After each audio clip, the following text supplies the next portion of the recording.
Senin gözlerin benim yolum ışıklı.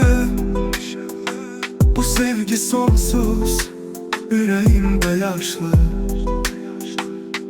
Bakışınla kalbimde ateş yanır. Seninle her anım ölmez, yaşanır. Senin gözlerin benim dünyam. Senin sevgisiz kalmaram.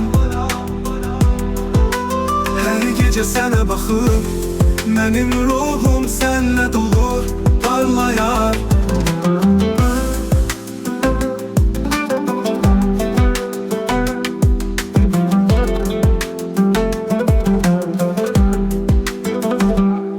Ellerin dokundu, kalbimi sindi.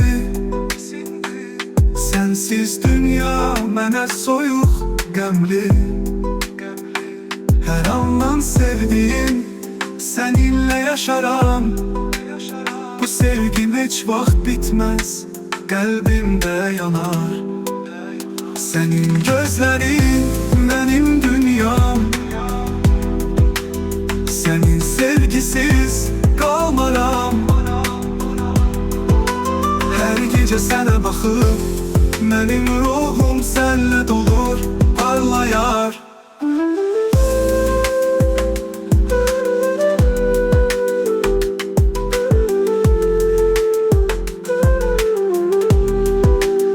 Gözlerin içimde iterem sonsuz mavi derin deniz.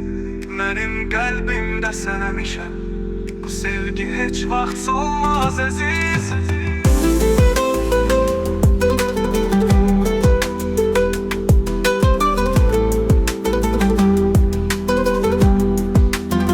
Senin gözlerin benim dünyam. Senin sevgisiz kalmaram. Her gece sana bakıp benim ruhum senle dolur, parlayar.